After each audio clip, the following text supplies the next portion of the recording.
I know what you're thinking, and yet another Resident Evil 4 video on YouTube. But you're a sick bastard. You clicked on it yet again. But no. On a more serious note, I've always contemplated starting a YouTube long-form channel, but I never knew what I should be talking about. Now I've decided what better way to start than discussing one of my favorite video games, Resident Evil 4. I hope you enjoy it. Leave a like, subscribe, leave any constructive criticisms you may have down in the comment section below. Let's get right into it.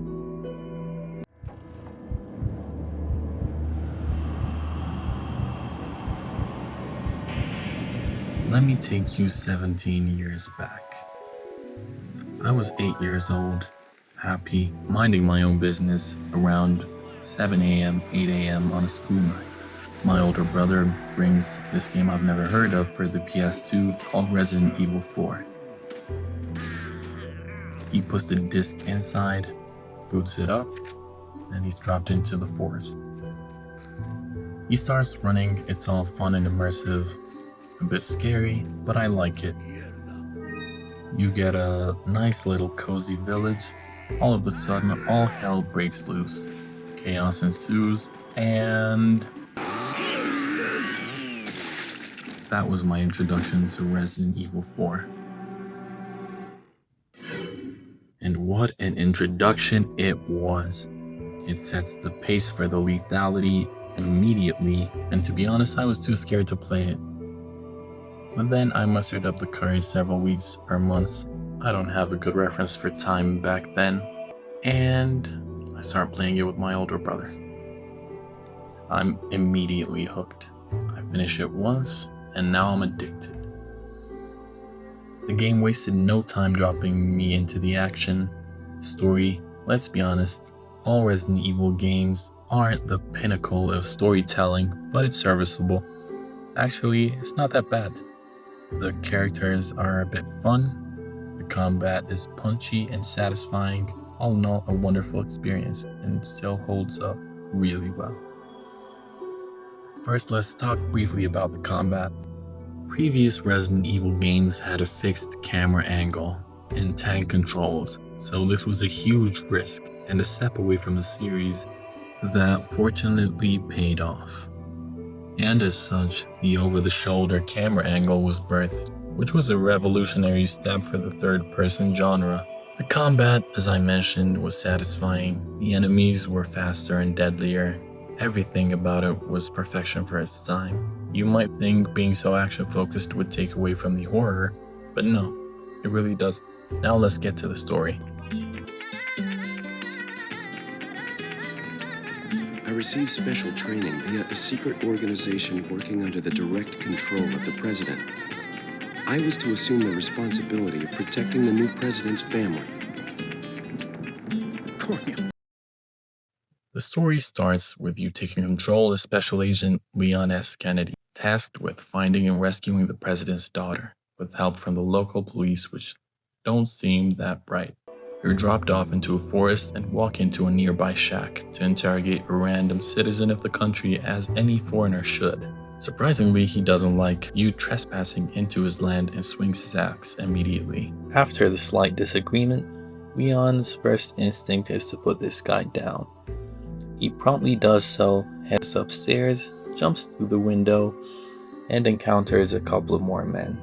From here on out, we will be referring to them as Ganados. Leon deals with the Ganados and starts heading through the woods, at which point he encounters a trapped dog. Being the good Samaritan that he is, he frees it.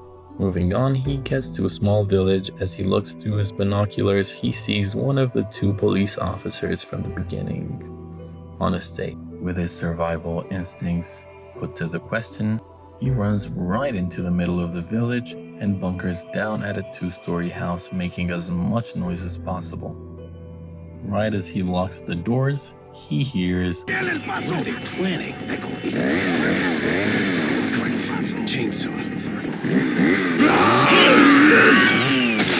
After evading the villagers for a set amount of time, a bell will ring at a nearby church, which is a Spanish signal for Bingo? He makes his way further into this unknown land and in a cabin has his first encounter with Louise Sarah. Louise is all tied up, which is no cause for concern and is a perfect time to make casual conversation. Okay, I have only one very important question. You got a smoke? Got gum. Perfect. The big cheese. What?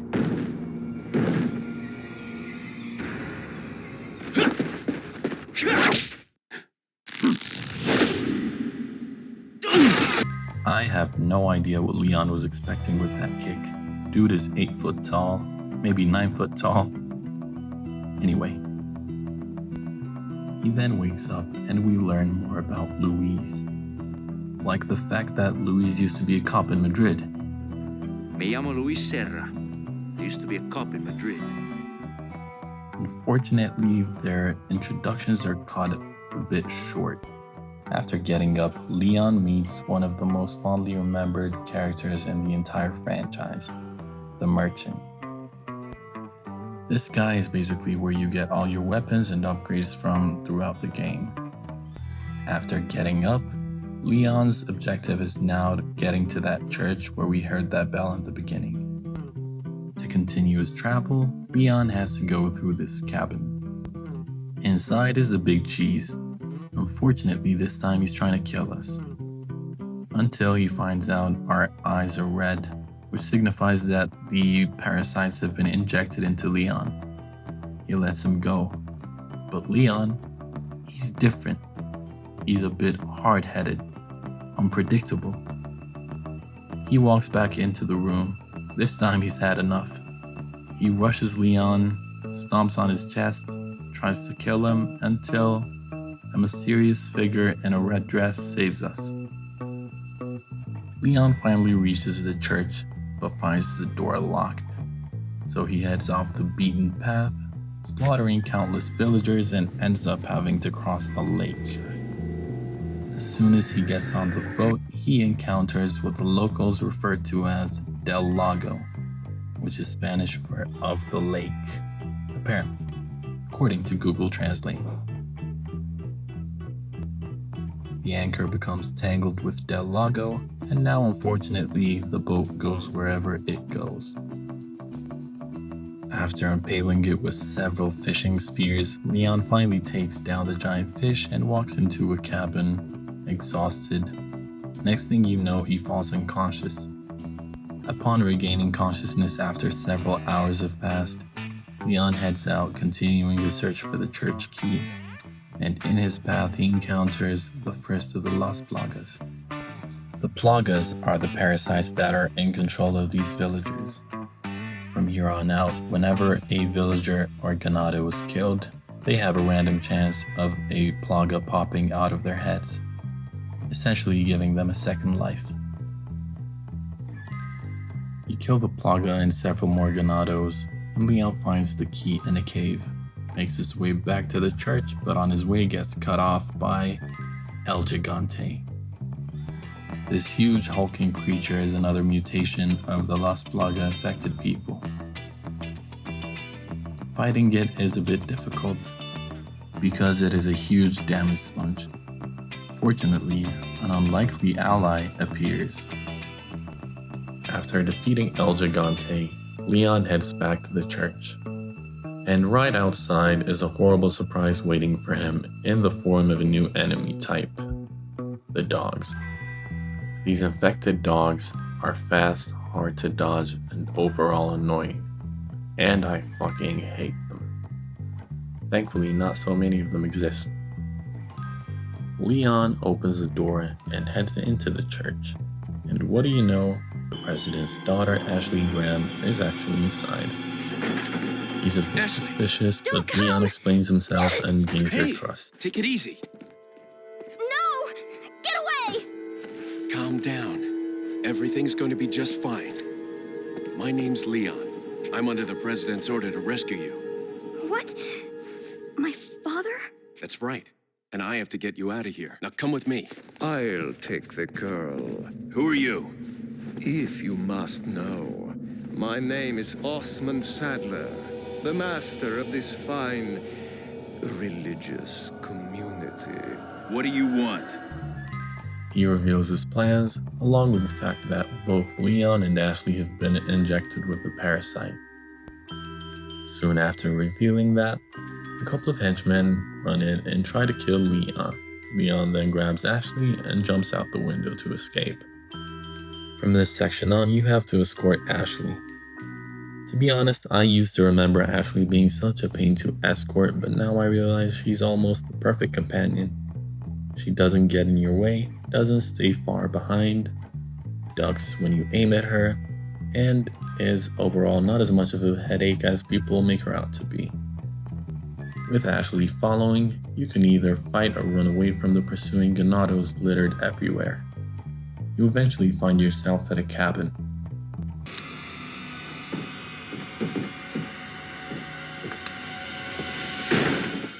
Leon! Small world, eh? Well, I see that the president's equipped his daughter with ballistics, too. Louis already knows that they're both infected.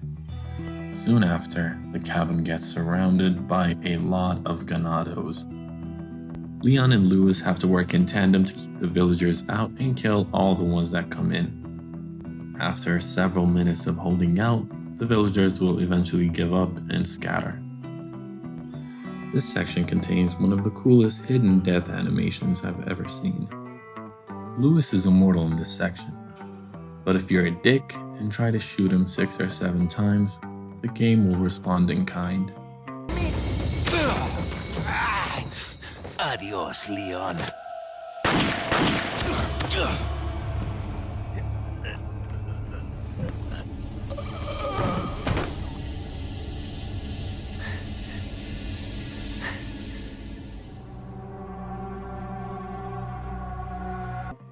After the cabin fight, you have a fork in the road. You can either to fight an El Gigante, or you can take the other path with 2 chainsaw-wielding maniacs. I personally pick the El Gigante each and every time. After bypassing that section, you take a gondola down the mountain into an abandoned-looking shed. Leon tells Ashley to wait outside and heads in alone. Once inside, Leon gets grabbed by the big cheese. Just look at how strong this guy is. It's kind of absurd.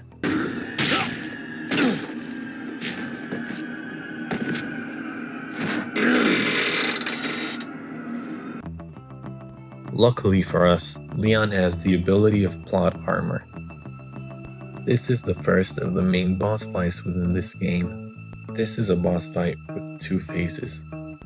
In his first phase, Mendez is extremely tall, he has slow, long-reaching swings but well telegraphed, so easy enough to beat.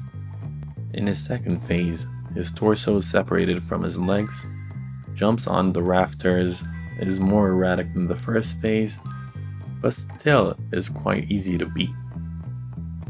Once he's dealt with, Leon's first instinct is to grab this guy's wet, slimy eyeballs. I'll say it now, Leon's a weird dude, but to each his own, I guess. Leon and Ashley head back to the main gate, and what do you know, the door has a retinal scanner. Lucky for us, Leon has a loose eyeball in his pocket. Once past the gate, Leon and Ashley get chased by villagers into a distant castle. They cross the bridge to the castle and raise the bridge so that no one can follow. The castle, being the vast majority of the game, has a new type of enemy called a Zealot. Their main differentiating attribute from afar is that they have this stupid chant that they say. Cogedlo, cogedlo, cogedlo, cogedlo. Morir es vivir. Cogedlo, cogedlo, cogedlo. And with this new type of enemy, you get a new type of Plaga, and this one is much more tanky and has a one-hit kill. After navigating through castle corridors filled with catapults, zealots, and this new type of Plaga, you reunite with Luis. After some dialogue, he tells you that he's forgot something and will meet you again. Upon entering the castle, you meet the ruling castellan. This elderly looking 20-year-old is the main antagonist for the next sections of the game. Who are you? Me llamo Ramon Salazar, the 8th Castellan of this magnificent architecture.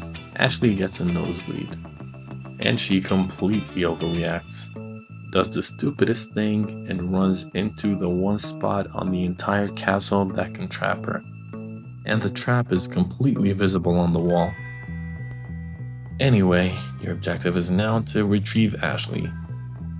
Leon has to go through the sewers to progress any further. Down there, he encounters a new type of enemy, the Navistadors. These are giant insects with razor-sharp claws, and to top it all off, they can turn invisible. After making it through the sewers, Leon heads outside through a courtyard garden, back into the castle where he encounters Ada Wong. Being shady as always, after a quick discussion, she drops a flashbang and disappears into the night. After a few minutes, Luis catches up to Leon and tells him he's finally got it. It being the suppressants for the parasite's symptoms.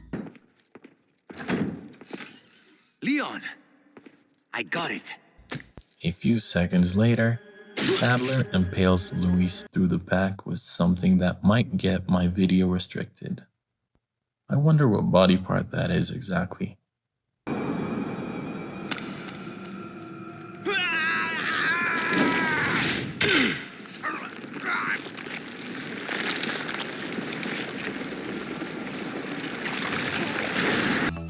After the tragic loss of Luis, Leon finds Ashley in a lower floor.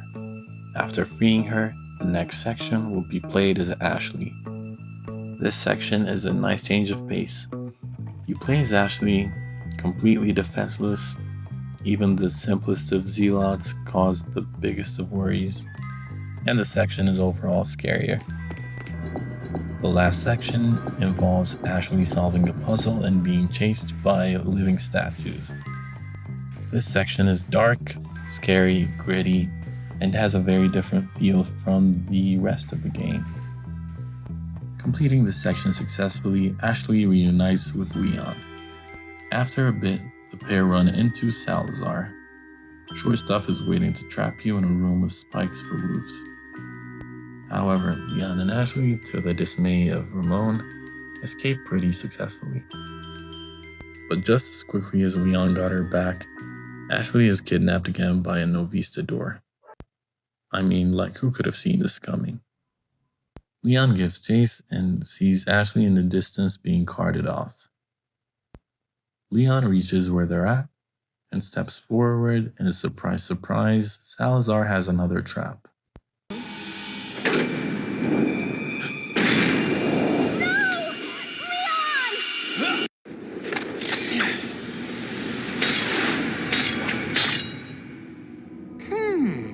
Where's the satisfying sound of one's impalement? Won't fall for this old trick. But this time his plan backfires and he throws a tantrum. After which he sends his right hand, the Vertigo, to chase after and kill Leon. After dropping in the pits, Leon heads up a ladder and ventures deeper into the sewer. The Vertigo, however, is caught up and Leon has to escape through the elevator. Unfortunately, the elevator is a few minutes away and Leon has to deal with the Vertigo or run around for a couple of minutes until the elevator comes up. Running away is easier said than done because the Vertigo is faster than Leon and has a shit ton of health.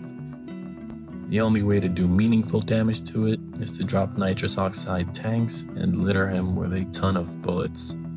But even with the nitrous oxide, he has a ton of health. Up next is the mine section, where you mow through a bunch of Ganados, the old chainsaw guy, some Navistadors, and a couple of El Gigantes. After dealing with all that, and chasing after Sadler, and being chased by him, you finally catch up to him and give him something that he sorely deserves and has been asking for.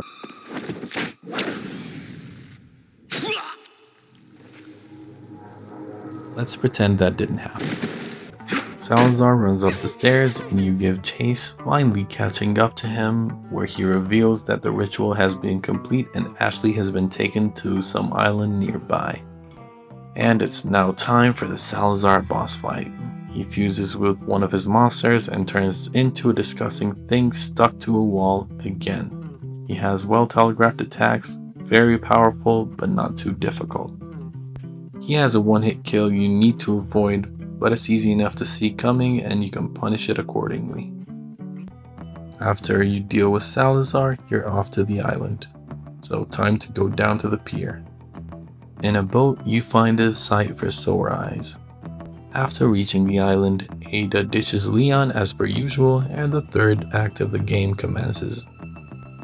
The third act of the game is honestly my least favorite portion as it's heavily action focused and militaristic. It doesn't mesh well with the overall theme of the game, but that being said, it's not completely bad, but it's a deviation from the rest of the game, is what I'll say. You'll see what I mean in a second, as the first large fight on the island has a guy with a literal minigun. I'm gonna go through this pretty fast. Leon fights hordes upon hordes of enemies outside, finally making his way indoors. Things calm down a bit, and the creepy tone returns while inside. Venturing deeper, Leon finds a security camera which shows Ashley's imprisonment, and now he knows where she's located. Heading towards the room he saw, he finds that the door to Ashley is locked. The regenerators are virtually invincible enemies that don't die when dismembered or decapitated. The only way to permanently kill them is to kill the Las Plaga parasites within their bodies, but we don't have the tools to do that currently. So we run. In a refrigeration room, we find a machine that can rewrite keycards, so now we can gain access to the waste disposal section of the island. But we soon find ourselves trapped in this room with a regenerator. Luckily, we find a thermal scope for our sniper rifle, which we can use to see the parasites within their bodies. With this new scope, we snipe the parasites and the regenerator blows up. Moving on to the waste disposal section, Leon ventures deeper, finds the key card to Ashley's door, unlocks her door, goes back to the trash dump, and his first instinct is to jump in it. They land safely in the trash dump. Upon getting up, they realize they're surrounded by Iron Maidens. Iron Maidens are deadlier types of regenerators with thorns and spikes coming out of their bodies. After finding their way out of this trash dump, we find out Ashley can somehow operate this construction vehicle. This is an on-the-rails section where Ashley's driving and you have to protect the truck. After doing this for a bit, you get into a head-on collision with the truck. After regaining their footing, they head into the next room where Osmond Sadler is waiting. At this point, the parasite's growth has progressed and Sadler can now control Ashley's mind. Leon, bro, what are you doing here? He throws the most non-covert tracking chip onto Ashley's back. Following the signal for a few minutes, he finds that Sadler has found the tracker and dropped it into a puddle.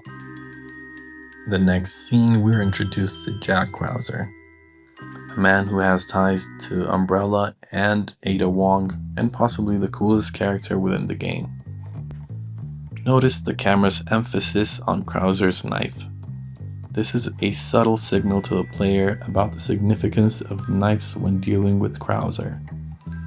Leon heads up an elevator and comes face to face with Krauser. Here we learn Leon and Krauser have history together, and that Krauser was the one who kidnapped Ashley. Then a long knife fight ensues, where Krauser gets the upper hand on Leon and is about to stab him. Luckily, Ada intervenes and Leon's life is saved. It's rooms and scenes like the one I'm about to talk about that give Resident Evil 4 its charm. I'm not even gonna say anything, you just have to see it uninterrupted.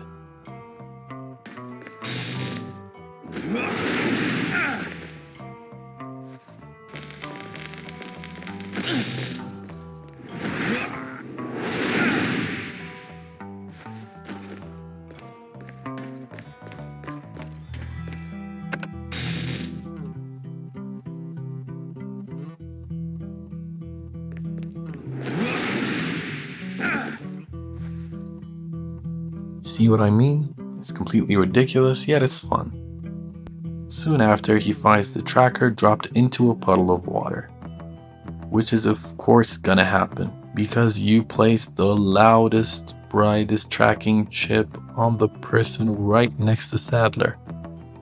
Little does he know, something is about to burst from the cave walls right next to him. This thing is known as U3, and your objective is to run from falling platform to platform, hoping that it will fall while you make it to the next one. Unfortunately, it follows you right up to the last platform when you give it the slip. Soon after, you realize the thing can climb up mountains and is coming right for you. Now you're trapped with no way out but to kill it. This fight is straightforward as well. He has a lot of health, you have to dump a lot of ammunition, incendiary grenades, and blow up barrels to kill it. Once you're done with it, Krauser ambushes you and tells you that the entire place you're in is about to blow.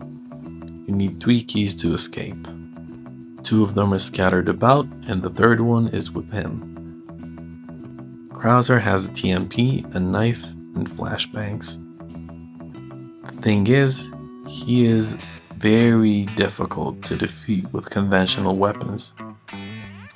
Remembered how I said the game emphasizes his knife? This is where you find out if you use your knife, this fight is incredibly easy. You find one of the keys, Krauser ambushes you, you fight him with your knife, he runs away, you find and pick up the second key, and Krauser shows up again and shows you his full form. Like this guy's whole thing is knives. Of course his arm is a knife. On professional difficulty, conventional weapons will almost never kill Krauser. You need to use your knife if you don't want to waste all your resources. After defeating Krauser, you head to the next area. And it's at this point where you realize they have completely switched and pivoted directions, because it's just guns, guns, guns from here on out. There's a huge crowd of enemies which you have to fight until you get a surprise backup from Mike the helicopter guy. Again, it's just a lot of gunplay and fighting. I'm just gonna move past this part. You finally find Ashley and reunite, but it's cut short because Sadler shows up. Ada comes in with the clutch as usual and saves Leon's ass. Leon and Ashley find an electromagnetic tool to remove the Lost Bloggers from their bodies. They roll the dice and use the tool, and they're now completely cured. They just have to find a way off the island. Leon interacts with the merchant for the last time, tells Ashley to wait here, and goes up the elevator. He finds that Sadler has tied Ada up on the roof, so he throws his knife and cuts her down. Sadler reappears and shows his final form to kill Leon. In this form, Sadler is almost invulnerable, his weaknesses being the eyes on his joints and in his mouth. After shooting and stabbing his eyes, rinsing and repeating, Ada comes in with the final clutch play and throws down a rocket launcher. With this rocket launcher, it's GG's to Sadler, and it's all over.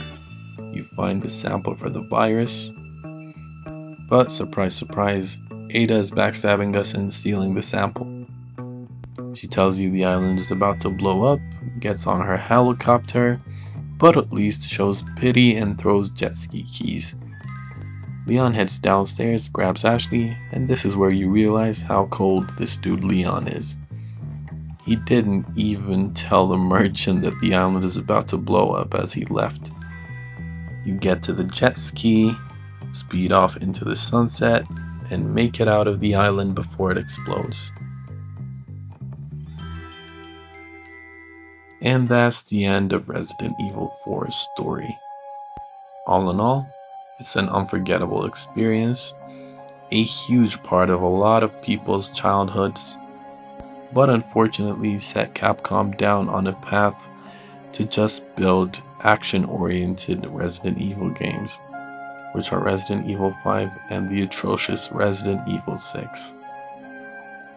The franchise was nearly dead before it regained its identity with Resident Evil 7. Thanks a lot for watching, guys. That's it for this video. Leave a like, comment on what you want to see next, and until next time, bye-bye. Bye.